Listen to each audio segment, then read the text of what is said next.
And we're back with Turn Up, Bear Down. It's been a couple weeks of just not the usual traditional show, but we're back. We're ready to roll. I'm here joined by a guy who is playing liquid cheese in his fantasy football league. He's looking to dominate, and he also is a third place finisher as a coach in state baseball, and a guy who was bullied in his high school because he was a Bears fan, Matt Jansen.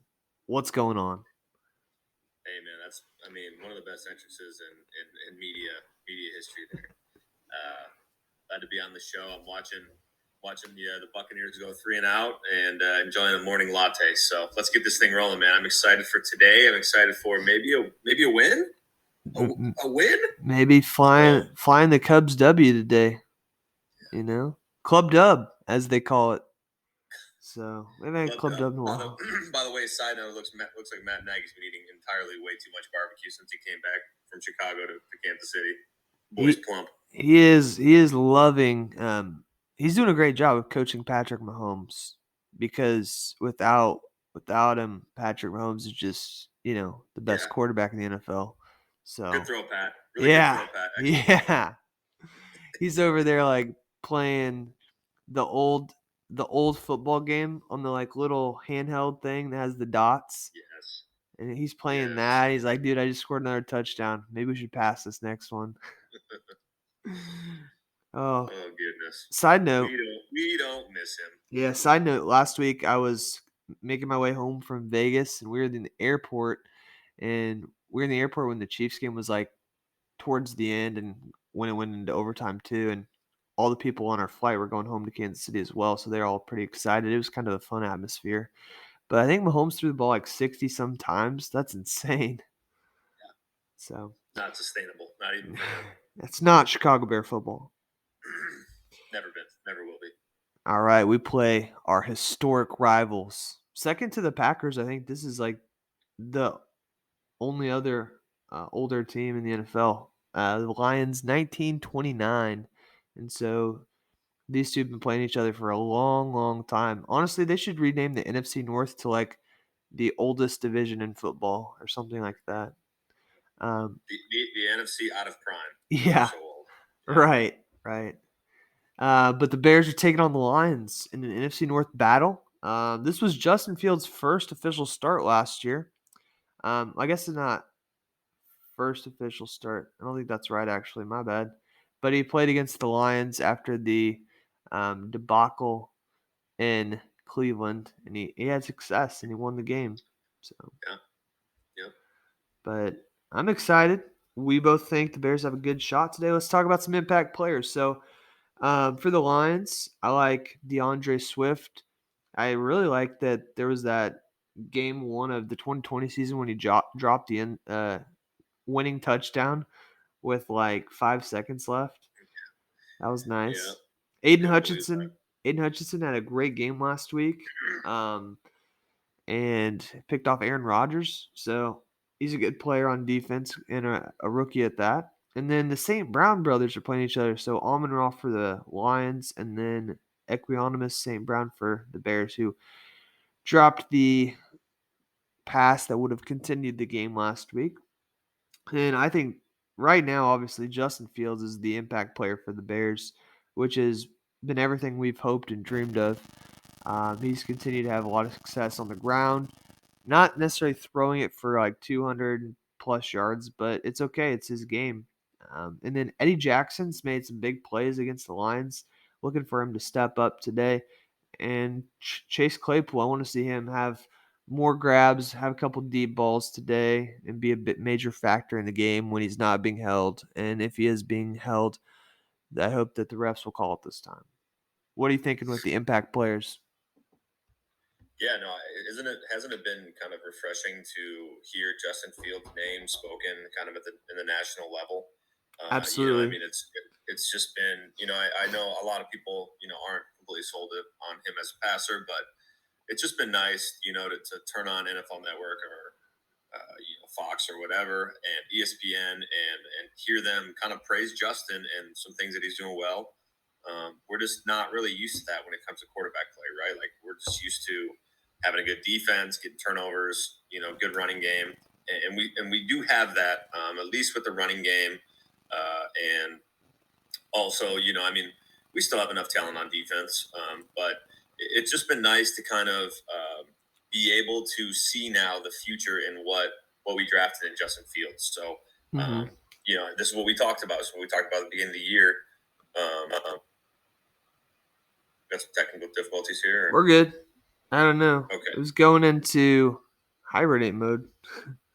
Oh, okay.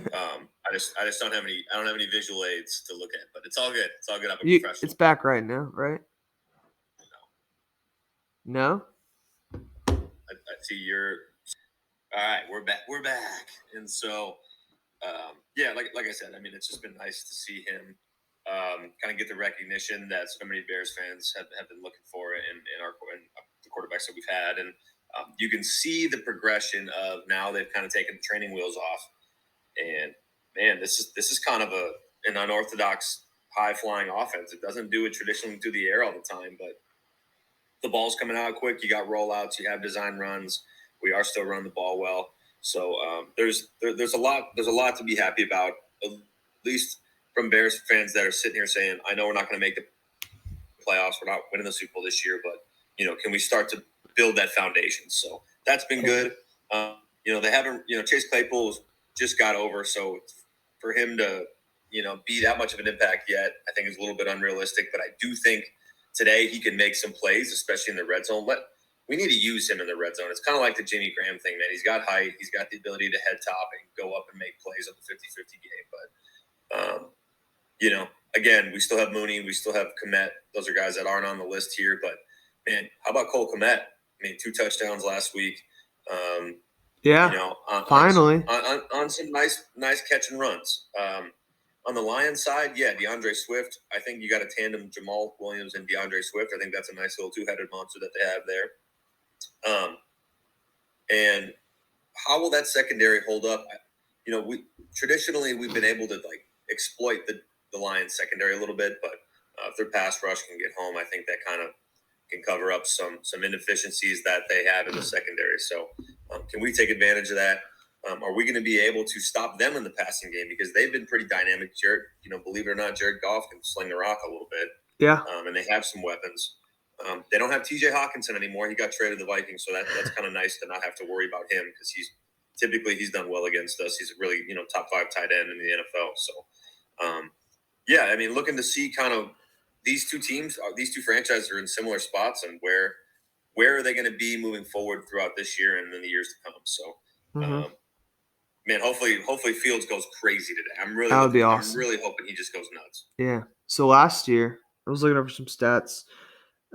Fields threw for 215, 12 of 18 for 215. Montgomery ran for 23 for 106 and 2 scores. And Mooney was 5 for 125. So, yeah. All right. Hey, just going off of some of the stuff that you said, though, in order for the Lions to win, I think, Jared Goff's going to be a big factor. They're going to have to play tough. So, kind of going off MCDC, Motor City Dan Campbell is what they call him. They're going to have to use his fighting spirit and really play tough. And, of course, contain Fields. So, teams are going to have to start not letting him get out in space. But the way our offense is designed, it's really hard to keep him and contain. And so they're going to have to find a way to contain Fields and make him throw the ball. And lastly, no turnovers, because last year Goff threw 2 interceptions early on, and it was just they were kind of struggling from the get-go, and it really helped us. And I think they even turned the ball over. The final score was 24-14, and they turned the ball over with a chance to make it a 1-score game. And for the Bears, can we keep this offense rolling? And so, yeah, we've been pretty excited about the offense the last few weeks. And can we keep it going in the way it is? Our defense on third down has got to get better. We have not been able to stop anyone on third down the last 3 weeks, and it's been brutal. And then you got to pressure Jared Goff. There has been no pass rush the last few weeks, and that has got to get better. So I'd like to see us pressure Goff today. And so those are my paths to victory for the Bears. What about you? Yeah, no, a lot of these are very similar to what I was going to say. It's like we share the same mind. So yeah, I'm always a proponent of. I don't think we have enough right now to just try and drop 7 and rush 4. I think we're going to need to be a little exotic today with our blitz packages, corner blitz, bring the safeties off the edge. A little bit of stunting. I mean, just a little bit more exotic than normal, because I think if we just rush 4, I think Jared Goff is good enough to just kind of do enough to move the chains and extend the game and win. So that's one thing I'm really kind of worried about, is that we're going to be a little conservative in that department. Yeah. Yeah, we can't turn the ball over either, and we've been pretty good about it. I mean, like in the last 3 weeks, I think we've averaged over 30 points. I think we're number 1 in the NFL in offense. So That's wild. Piggyback, yeah, I don't think we've ever seen that before. So piggybacking off what you said again, continuing that momentum. Getsy's been good. Yeah. We kind of gave him some flack early, like, hey man, like what's your offense look like? It's been very very vanilla, and since then, since he's an avid viewer, he's really kind of like taking the training wheels off and kind of shown us what he's about. Justin on the move, quick reads. But then again, they do stretch the field. They like to stretch the field. They have the guys to stretch the field. We haven't been as Claypool, successful Mooney. with some of those deep balls, but Yes, yes. So, but you're talking about are you talking about like sweeps, jet sweeps and no, stuff? I'm talking about vertically, stretching Yeah. it vertically. We have the speed to stretch it vertically. That's true. So again, that's what I'm looking for, because again, big plays are going to help our offense. Because we are young and we're not able to just be methodical all the time, even though we have been in the last couple of weeks. And again, yeah, the Lions are going to have to try to contain him. I don't know if they run a spy. I don't know if they want to just QB contain, but just those edge guys, making sure they try to keep Justin inside. If he gets out, he's got to stay inside the pocket in the running lanes. So it's going to be difficult. You're at home. I think we haven't had more momentum than we have right now as far as in the last couple of years. So, I think confidence is up. But I do think you're going to get a good Detroit team that's scrappy. I respect Dan Campbell. I like him. Do I think he's probably a better coordinator than a head coach? Yeah, but I do think that he's a guy that motivates men, and I can appreciate that as we both are coaches ourselves. So, I think it's going to be a hard-nosed game. I think it's a one-possession game either way. So, Yeah. But yeah, I'm excited to hopefully, because we've exploited them in the past, hopefully maybe get the offense going and just see some fireworks. All right.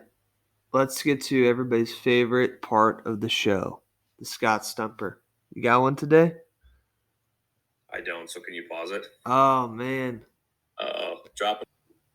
The best part. All right, so my Scott Stumper of the week, I have to draw back because I'm a huge Barry Sanders fan. I've always been a Barry Sanders fan. I have his jersey downstairs. It's signed. I was lucky enough. I told you, Scott, my dad awesome. had some friends that worked in the Packers visiting locker room, and they got me a signed jersey one time. I had given him my Barry Sanders jersey, came home from school, and it was signed on my bed. So that's so cool. This relates to Barry Sanders and his results versus the Bears, and I just wanted to give you a guess on what do you think Barry Sanders' average yards per game versus the Bears were during his career? Oh, I'm not gonna get the exact number. Like 150 in the ballpark. 156 is the number that sticks out to me. Well, that sounds good. It sounds true, but Barry only averaged 97.2 yards against us. Wow. Okay? 97, 5 yards per carry. His greatest game, he's got 167 yards and 3 touchdowns is probably his greatest game. Dang. In 97. So good as Barry was, we actually kind of held him in check. If you look at his overall, what he did to teams versus us, we've actually held him in check. So wow. I mean, 100 yards a game is still pretty good. Yeah, it is. So, but think about it in his terms. I mean, in his terms, yeah, that's true. So, I guess an average, like averaging 156, would be kind of crazy. So, things have Got him changed. again. Yep, Barry did it. All right, specific predictions. Just simply, I guess, yes or no's on these. Bears going to score, well, over under 30. On the Bears score? Yep, we're gonna score over or under 30. I would say like 28, so I'm gonna say under. Yeah, that's good. But I say 27. okay. Golf. I should have put over under 2.5. Let's go 2.5. Over under. 2.5. Yep. I was okay with 2. I was gonna go under either way. I think if they do it today, it's gonna be on the ground for a couple touchdowns. So we know he's not running it in. We don't Let's say exactly under. we don't exactly have the best running defense lately. Chase Claypool. Will he score today?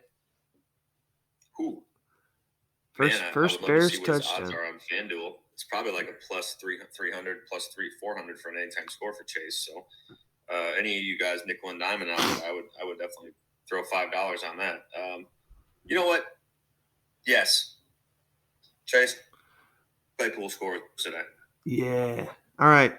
Justin Fields, is he going to run for over or under 100 yards? He had 178 last week. He did. Did he have 100? Sure did he have 100 against the Cowboys? I don't think he did. Mm-hmm. He had close to 100 against the Patriots, I think, though. Yeah, man, I think today's a good day. So I'm gonna say yes. I think he does. I think he runs for 105 today. All right, I like it. And then, will there be a special teams touchdown today? This is either team. Doesn't matter which team, but. Well, I don't think we've had one all year, have we, Scott? We haven't had a punt or a run back for no score. Have we had one against us? I don't think we've had one. No, I don't think so. Well, I mean, didn't you say we had the? Oh well, actually, there was one last week. Yeah, there was one against us, but we just haven't scored one. Well, this could go either way. So either team, because it's not in the color of. I don't think either special teams coordinators or anything to brag about. So I'm gonna go ahead and say no. Velus Jones gets back there, gets a chance again, and takes one to the house. So he's got to hold the ball. I know. Yeah. All right, that'll do it for our specific predictions. Let's get into an actual prediction. I'm taking the Bears 27-24. Like you said, these division games, sometimes it doesn't matter who you're playing. It's just a division game. It's going to be close. It's going to be a battle. So I'm thinking Bears 27, Lions 24. I like us. I think we just have the edge over the Lions. They did have a big win last week, though. What are you thinking? Yeah, remember what was it 2 years ago when we lost to the Lions? Yeah. Overtime. Remember with Trubisky? It was pretty heartbreaking. We were up being the game that kind of kept us out of the playoffs, didn't it? We ended up, or one of them. We still made it. Oh, we did. That's right. But it affected our seeding. That should have eliminated us. Basically, that was the one where we were like, Nagy's got to be fired immediately because we were up 30-20 with like 5 minutes left. We lost. And Montgomery could have got it. Montgomery could have got a yard, and he ran out of bounds instead or something. That's right. So remember that feeling? I'm going to say we don't have that feeling again. I think it's 28-20. I think the Lions have the ball at the end of the game, and I think Jared Goff does Jared Goff things and just does something stupid. Either probably fumbles or throws it away or throws it into the Cadillac Club up at Soldier. So I'm going to say Bears dub 28-20, and we prove that we are the team that's the up and coming young group in the NFC North. I like it. I will say though, when you said it wasn't going to happen again, like us losing out on the playoffs, I don't necessarily think winning this game will prevent us from not making the playoffs. That was confusing how I said that. I don't think. Yeah, I don't even know what you just said. I don't think if we win this game, it's gonna be like, oh yeah, now we might make the playoffs. No, I'm just saying. I think this is like where us and the Lions are both, somewhat young. We have, I get that. Yeah. I think this is where we like separate ourselves. Like we kick them down to the cellar where they belong, or where they've been for the last 50 years. So bite off some kneecaps. yeah, biting toes. Fighting for everything. All right. Well, that'll do it for another edition of Turn Up, Bear Down. Thanks for stopping by, and Bears fans, remember, don't forget to turn up and bear down.